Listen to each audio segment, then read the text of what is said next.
स्वस्थ साधना करने के लिए यानी स्वस्थ शरीर रखने के लिए और स्वस्थ शरीर रखते हुए साधना करने के लिए चक्रों का जागृत होना बहुत आवश्यक होता है। उससे पहले चक्रों का बैलेंस होना बहुत आवश्यक होता है। अब यहाँ दो शब्दों का प्रयोग किया गया है, बैलेंस करना और जागृत करना। अगर थोड़ा सा गहराई से इसे समझें तो दोनों चीजें एक ही हो जाती हैं। जो चक्र जागृत हो जाएगा तो स्वतः से ही स्वस्थ हो जाता है और बैलेंस में आ जाता है। यानी एक ही बात है बैलेंस करना और जागृत करना। जब वो जागृत होता है तो पूर्ण रूप से ऊर्जावान हो जाता, स्वस्थ हो जाता है और अपने स्थान से जितनी भी ऊर्जा है वो सकारात्मक रूप से प्रवाहित करने लगता है। इसी को चक्र जागना कहते हैं। शरीर में जब ये चक्र जागृत हो जाते हैं तो हमारा शरीर ज्ञानमय हो जाता है, ऊर्जावान हो जाता है, स्वस्थ हो जाता है और तेज युक्त हो जाता है। इस शरीर में एक आंतरिक ऐसी ऊर्जा प्रवाहित होने लगती है समस्त नस नाड़ियों में, और शरीर के बाहर भी जो रेशियो निकलते हैं यानी जो ओरा के रूप में भी कहा जाता है, वो सब स्वस्थ और प्रभावी हो जाता है, चमत्कारी हो जाता है। इसीलिए इन चक्रों को बैलेंस करना बहुत आवश्यक होता है। अब बैलेंस की बात करूं जागृत से पहले, तो कुछ साधकों के जिनके चक्र जागृत नहीं है या वो जागृत नहीं करना चाहते हैं लेकिन अपने चक्रों को बैलेंस करना चाहते हैं, तो इसकी भी एक विधि है, एक प्रक्रिया है। एक सामान्य मनुष्य अपने समस्त चक्रों को बैलेंस कर सकता है और इसके लिए कोई कठिन साधना नहीं करनी है। बहुत सारे ऐसे लोग हैं जिन्हें साधना नहीं करनी है परंतु वो चाहते हैं कि हमारा आंतरिक सिस्टम है वो स्वस्थ और सुचारू रहे। उसके लिए भी एक तरीका है, उसके माध्यम से आप अपने समस्त चक्रों की ऊर्जाओं को बैलेंस कर सकते हैं। दूसरा, साधनाओं के लिए जो साधनाएं करना चाहते हैं साधक या साधनाओं में अंदर में उतरना चाहते हैं, उन्हें चक्रों का बैलेंस प्रथमवत करना बहुत आवश्यक होता है। स्वयं को स्वस्थ करना बहुत आवश्यक होता है, या ऐसे भी कह सकते हैं उस ध्यान करने की प्रक्रिया के लिए स्वयं को अनुकूल करना पहले आवश्यक हो जाता है। इसे भी हम चक्रों की बैलेंसिंग कह सकते हैं। लेकिन ये गहरे ध्यान की उतराई के लिए ही ये सब चीजें होती हैं और अंदर में कठोर साधना के माध्यम से ही इन्हें समस्त चक्रों को जागृत किया जाता है, जो सामान्य मनुष्य नहीं कर पाता है। इसके लिए कठोर तपस्याएं करनी पड़ती हैं, संयमित रहना पड़ता है। चक्रों के जागृत होने का मतलब है आपको ज्ञानमय होना और विज्ञानमय स्थिति को प्राप्त करने के योग्य हो जाना। ये आध्यात्मिक उपलब्धियां होती हैं जिसे प्राप्त करना प्रारंभ में बहुत आवश्यक होता है। चक्रों का शुद्धिकरण होना बहुत आवश्यक होता है।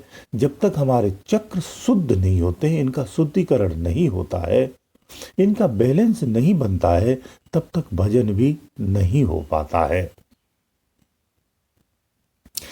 ध्यान में जो आपके बाधाएं आती हैं वो इन्हीं चक्रों के अनबैलेंस होने के कारण ही आती हैं और कोई दूसरा कारण होता नहीं है। साधारण रूप से एक साधारण मनुष्य अपने समस्त चक्रों को बैलेंस कर सकता है। अब मैं एक चीज और आपको बता दूं, जो 7 चक्र बैलेंस करने की बात कही जाती है, इसमें दरअसल में 7 चक्र नहीं 6 चक्रों को जागृत करना होता है, 7वां नहीं करना होता है। 7वां चक्र स्वयं में जागृत होता है। ये रहस्य की बात है। जो आंतरिक साधक साधनाएं करते हैं उनको ये रहस्य पता होता है। जो 6 चक्र हैं 6 चक्रों को जागृत करने की प्रक्रिया की जाती, उसमें भी 5 चक्र प्रमुख हैं। छठवां भी इतना प्रमुख नहीं होता है, लेकिन वो भी जागृत ही करना पड़ता है, लेकिन वो जागृत ही स्वयं में होता है, परंतु क्षणिक में जागृत हो जाता है एक छोटी सी विधि के माध्यम से। इसलिए 5 चक्रों का सफर कष्टदायी, कठिन और संघर्षशील होता है। इन 5 चक्रों को जो साधक क्रॉस कर लेता है, फिर आगे छठवें चक्र पर आकर के बस एक जंप लगानी होती है और 7वें चक्र पर पहुंच जाता है। अंदर की इस तरह से कुछ यात्राएं होती हैं। इसे कैसे आपको जागृत करना है या इनको कैसे बैलेंस करना है, ये जान लीजिए। बैलेंस करने का सबसे सरल तरीका है श्वास के माध्यम से। श्वासों के माध्यम से आप इन चक्रों को जागृत कर सकते हैं या बैलेंस कर सकते हैं। जागृत करना थोड़ा बड़ी बात हो जाती है, आगे की प्रक्रिया होती है। ऊर्जा जागृत के होने के बाद ही अन्य चक्र जागृत हो सकते हैं, उसी तरह से ही संभव है, अन्यथा नहीं है। लेकिन बैलेंस करना संभव है बिना साधना के भी। जो साधक नित्य योगा करते हैं, यानी अनुलोम विलोम करते हैं, योगा में भी अनुलोम विलोम जो नित्य करता है, उस साधक के भी सारे चक्र बैलेंस में आ जाते हैं। श्वासों का माध्यम ही सबसे उत्तम माध्यम है और सबसे सरल और सही तरीका है और सटीक तरीका है। सारा खेल शरीर में श्वासों का ही है। समस्त ऊर्जा को बनाना और बिगाड़ना इसी श्वास के माध्यम से ही किया जाता है। बहुत सारे साधक शत्रु मारण क्रिया भी इसी सांस के माध्यम से करते हैं, जो बहुत ही सटीक होती है। वो एक भिन्न विधि होती है जो तंत्र क्रियाओं में आती है। साधक जो ब्रह्म के ज्ञानी हैं या ब्रह्म की प्राप्ति करते, उनके लिए सब चीजें व्यर्थ होती हैं, इसलिए इन पर ध्यान नहीं देना चाहिए। श्वासों का आप नित्य अनुलोम विलोम करने लगें। सरल तरीका बताते, एक सामान्य व्यक्ति अगर आधे घंटे 1 घंटे रोज अनुलोम विलोम करता है, या दूसरा तरीका सुषुम्ना जागृति का है, अगर कोई अपनी सुषुम्ना जागृति करता है तो भी उसके समस्त चक्र, आपको बता दूं, सहस्रार चक्र से लेकर के मूलाधार चक्र तक के सारा क्षेत्र ऊर्जावान हो जाता है और बैलेंस में आ जाता है। जैसे जैसे ये बैलेंस आएगा, आपके शरीर के रोग भी ठीक हो जाते हैं। इस शरीर में कठिन से कठिन जो रोग रहते हैं, जैसे स्किन कैंसर होता है, बड़ी बड़ी बीमारियां होती हैं, वो इससे ठीक हो जाती हैं। उसका मूल कारण यही है, जब आप अनुलोम विलोम करते हैं, ऊर्जा का संचार अंदर में प्रवेश होता है, ऑक्सीजन भरपूर जाती है, सारे ऑर्गन्स स्वस्थ हो जाते हैं। उसके साथ साथ आंतरिक जो ऊर्जा होती है, जो सूक्ष्म ऊर्जा है, वो जागृत होती है। उस ऊर्जा के संचार से बॉडी की एक एक नस की मलिनता नष्ट होने लगती है और पूरे नस नाड़ियों की रिपेयरिंग कर देता है। वही शक्ति ही समस्त नस नाड़ियों की रिपेयरिंग करती है। उस रिपेयरिंग में जितनी भी नस नाड़ियों में आपके ब्लॉकेज या कोई अन्य परेशानी होती है, अन्य तमाम असाध्य रोग हो जाते हैं, वो सुते से ही अपने आप अंदर में ठीक होने लगते हैं। ये सूक्ष्म विज्ञान है, ये कोई भी चमत्कार नहीं है। जब हम अज्ञानता में इन्हीं चीजों को देखते हैं तो इसे चमत्कार समझने लगते हैं, जो कि वास्तव में ऐसा कुछ भी नहीं होता है। ये आंतरिक ऊर्जा को जगाना ही होता है, एक सूक्ष्म ऊर्जा होती है। श्वासों के माध्यम से जो ऑर्गन्स में कार्य होता है वो स्थूलवत होता है, वो अलग है, लेकिन इसी श्वास से आंतरिक जो सोई हुई ऊर्जा है वो जागृत होती है। वो सूक्ष्म ऊर्जा नस नाड़ियों में ही नहीं, नस नाड़ियों के बाहर शरीर के भी जब और विकास कर जाती है तो फैलने लगती है, जो ऑरा का भी कार्य करती है, वही आंतरिक ऊर्जा होती है। उसी से ये शरीर पूर्ण रूप से स्वस्थ हो जाता है। तो आप कुछ नहीं जानते हैं, कुछ भी अगर नहीं आता है, तो सबसे सरल तरीका यह है कि डेली अनुलोम विलोम 1 घंटा करने लगिए, रोज सुबह और शाम। जो व्यक्ति अगर इस पर अभ्यास करने लगेगा, मैं ये कहता हूं आप साधना में, भजन में, धार्मिक बातों में, किसी चीज में अगर आपकी कहीं भी रुचि नहीं है, तो केवल अनुलोम विलोम आप करने लगिए, भले ही इसके बारे में आपको कुछ भी न पता हो। फिर भी अगर आप नित्य नियम से सुबह 1 घंटे, शाम 1 घंटे इसको नित्य अभ्यास में ले आइए।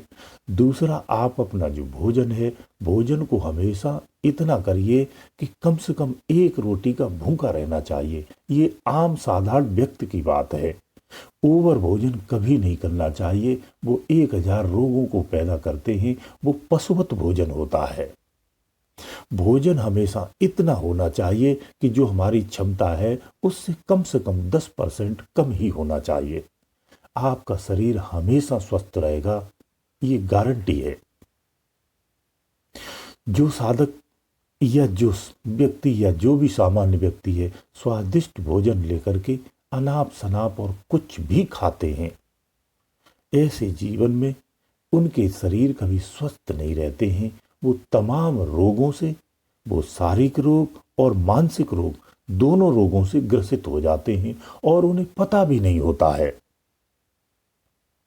जीवन को संयमित जीना बहुत आवश्यक होता है। जिसे संयमित जीता है वही स्वस्थ भी रहता है और वही जीवन का आनंद भी ले पाता है।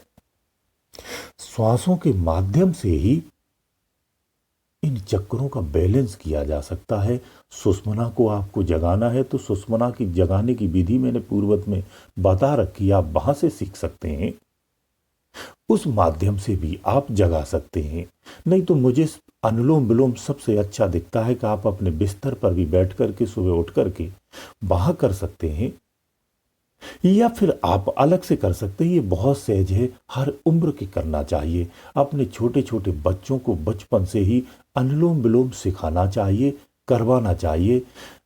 उसका परिणाम आप ये देखेंगे, जब वो बच्चा बड़ा होगा, आप निश्चित कर लीजिए, ये एक अटल सत्य है, वो कभी गलत मार्ग पर नहीं जा सकता है और बीमार भी नहीं रहेगा। वो सदा स्वस्थ रहेगा, मानसिक रूप से और शारीरिक रूप से।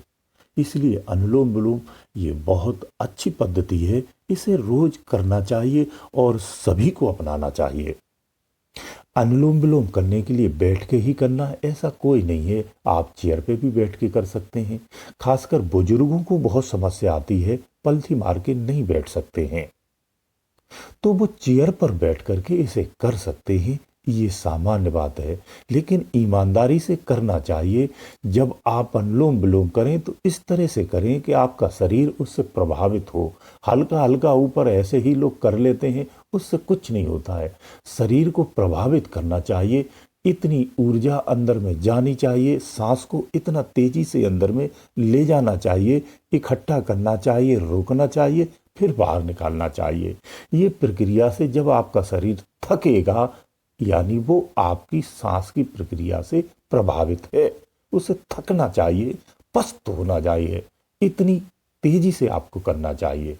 तेजी का मतलब ये नहीं कि बहुत तेज तेज करना है, यानी सांस को पूरा खींचना है अंदर में, फिर ठहराना है, फिर बाहर निकालना है। ये प्रक्रिया आपको अपनाना चाहिए, आज से ही अपनाना चाहिए। हर व्यक्ति, हर उम्र का व्यक्ति से कर सकता है, सबके लिए स्वस्थ वर्धक है और बहुत ही उपयोगी है। तो इस तरह से आप अपने चक्रों को बैलेंस कर सकते हैं, सुते से ही बैलेंस हो जाते हैं।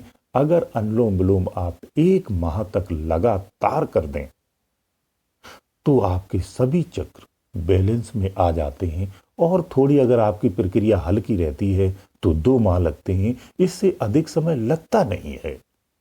जो रोज 1 घंटा करता, जो 20 मिनट करता है, उसकी नहीं कह सकता मैं। 1 घंटा सुबह, 1 घंटा शाम ईमानदारी से जो करता है, उसका कायाकल्प हो जाता है, जिसे आप सोते से ही महसूस करेंगे। अन्यत्र जानने की आवश्यकता कदापि नहीं होती है। गुरुदेव दयालु।